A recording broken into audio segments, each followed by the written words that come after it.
Bueno, el tema general es balance de agua en una cuenca.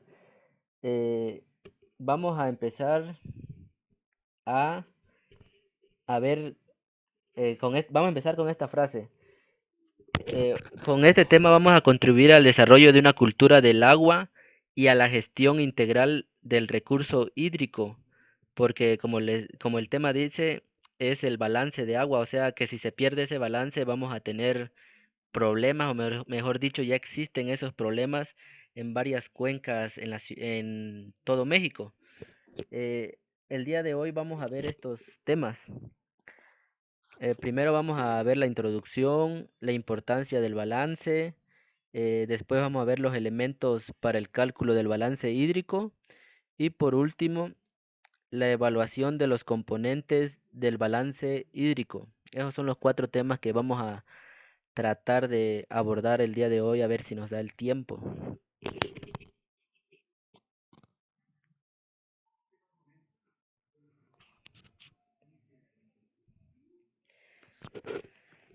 Bueno, el cálculo del balance de agua en una cuenca consiste en cuantificar, o sea, hacer todos los cálculos que vamos a estar estudiando el día de hoy. No solo son varios componentes que tenemos que calcular y después de que ya los calculamos, los vamos a sumar. Entonces vamos a sumar los flujos de entrada y salida de la cuenca, así como aquellos de consumo y retorno que ocurre en su interior dentro de la cuenca, para obtener la variación del volumen de agua durante el intervalo en el que se cuantifican los flujos. Acá pues va a depender el intervalo habla sobre el tiempo que queremos estimarlo. Puede ser en un intervalo de 10 años, de 20 años, de 30 años o hasta de 50 años. Entonces, el cálculo del balance hídrico pues tiene una gran importancia, ya que el análisis de este balance explica el comportamiento de las magnitudes fundamentales de la cuenca, como son los siguientes: la disponibilidad natural del agua, o sea, qué cantidad de agua aún queda en la cuenca que podemos utilizar sin afectar al entorno o al medio ambiente en este caso. También el análisis del balance hídrico nos ayuda a, a saber explotar los acuíferos dentro de la cuenca para no tener problemas con la cuenca. El, el tercero es el déficit de transvase y fugas en las redes de distribución. Prácticamente al hacer el cálculo del balance hídrico nos podemos dar cuenta si existe algún tipo de fuga en las redes de distribución. Son los canales que se crean para abastecer de agua a los, a la población cercana o a los campos agrícolas, mineros, etcétera. Si existe una diferencia en el cálculo, significa que existe esto nos dice que existe una fuga, por lo cual nos podemos dar cuenta de qué está pasando en el sistema de la cuenca, entre otras variables. Inge, ¿Sí? ya me apareció. Ok. No, es que no aparecía esa diapositiva que estaba explicando. Ok.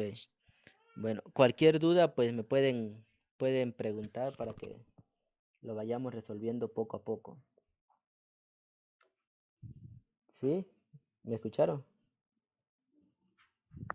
Sí, Inge, Bueno, bueno. Ahorita vamos a ver los elementos para el cálculo del balance de agua. Como les decía, para hacer este cálculo es un procedimiento muy complejo, esa es la palabra correcta, de que lo vamos a ver de manera ya real, no ficticio. Entonces, pues es muy complejo toda la información que tenemos que recabar y obtener para poder hacer el cálculo del balance de entrada y de salida, para ver cuál es el volumen real de agua con el que contamos o con el que vamos a contar durante un lapso de tiempo. Entonces vamos a ver los elementos para el cálculo del balance de agua.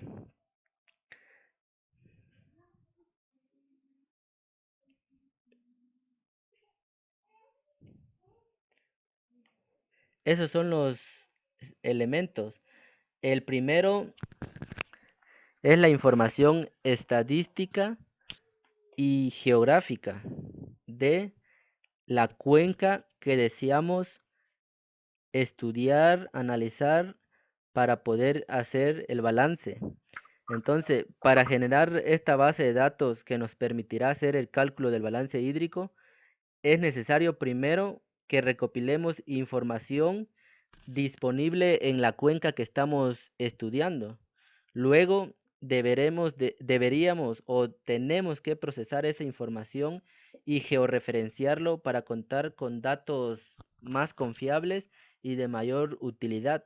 Entonces, todas las cuencas que existen en México tienen información estadística y geográfica que están almacenadas en las bases de datos de diferentes dependencias.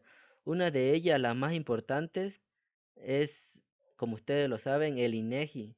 El INEGI tiene una base de datos sumamente grande de todo el territorio mexicano.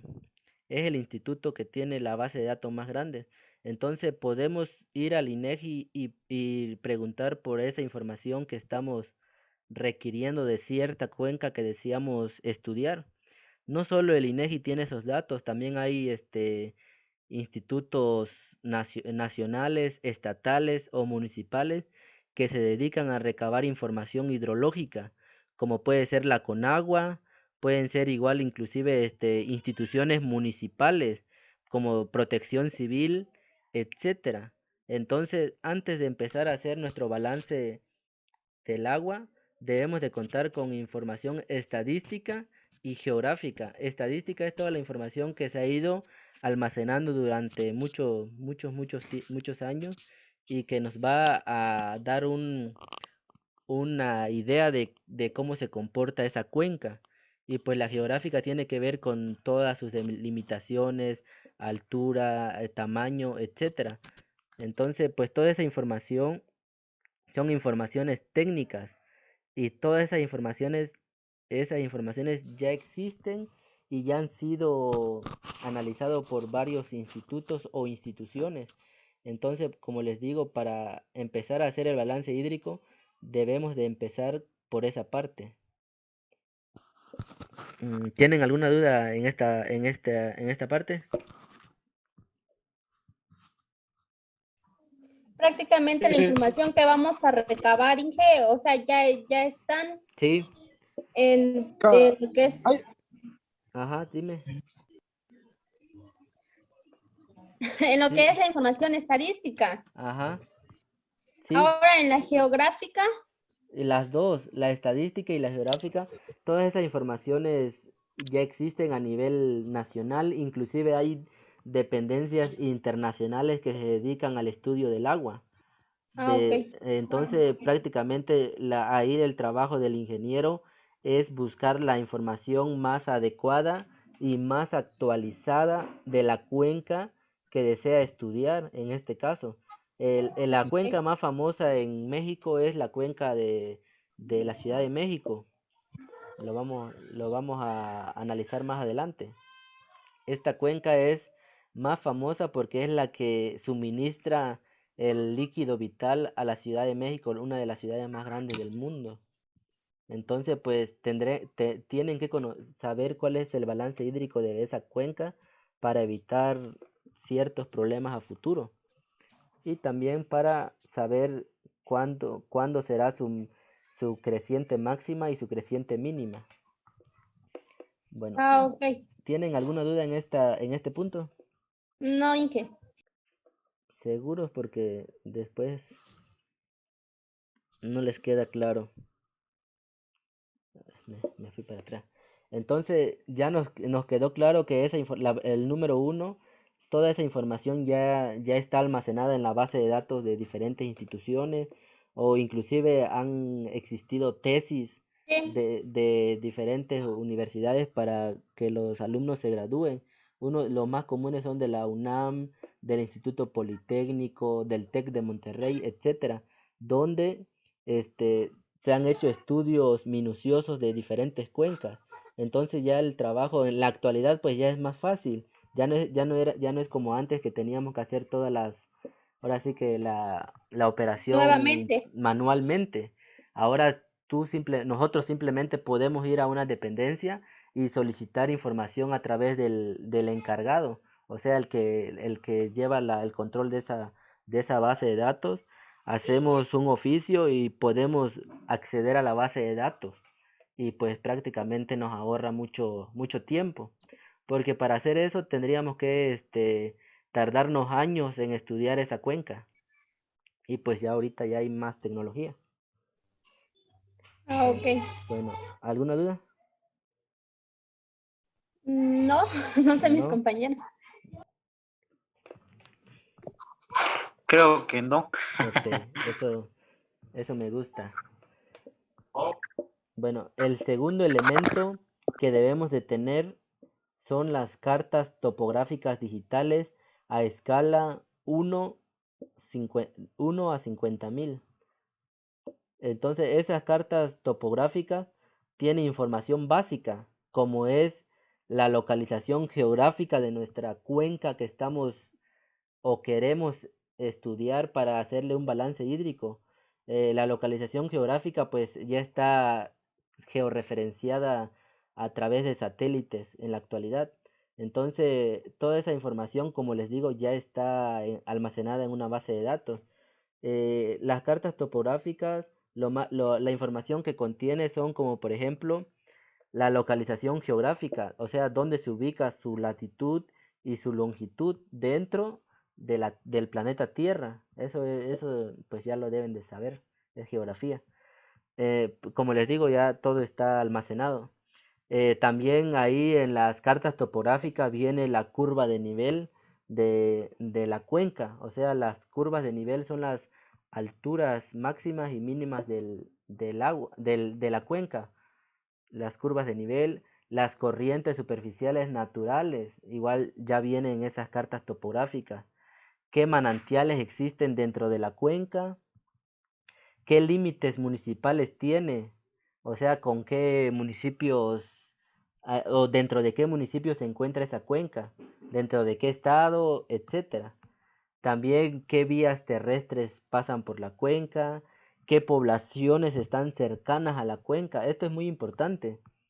¿Por qué? Porque dependiendo de qué tipo de población tiene la cuenca, o poblaciones son asentamientos humanos, eso nos va a dar una idea de más o menos cuál es o cuál ha sido la explotación que ha tenido esa cuenca.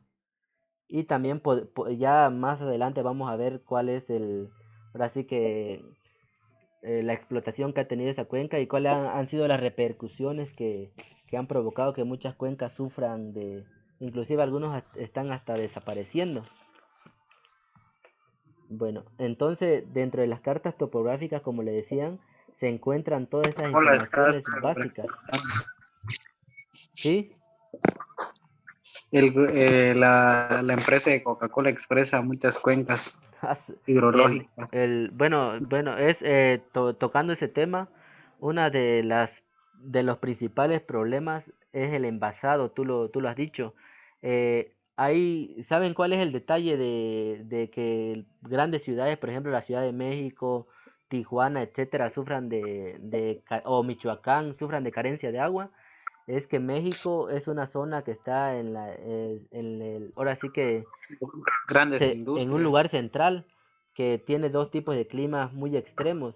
Acá en el sureste es templado, con lluvia todo el año, pero en el norte es seco, con lluvia por temporada.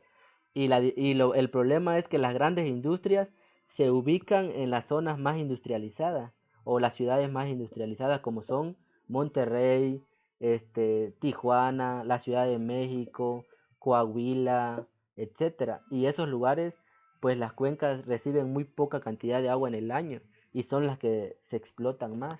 A diferencia de aquí en el sureste, que prácticamente todo el año las cuencas se abastecen otra vez de agua y pues Ahora sí que gracias a Dios no sufrimos de ese recurso tan importante. Y la diferencia es que en el sureste está menos desarrollado y existen menos empresas que se dedican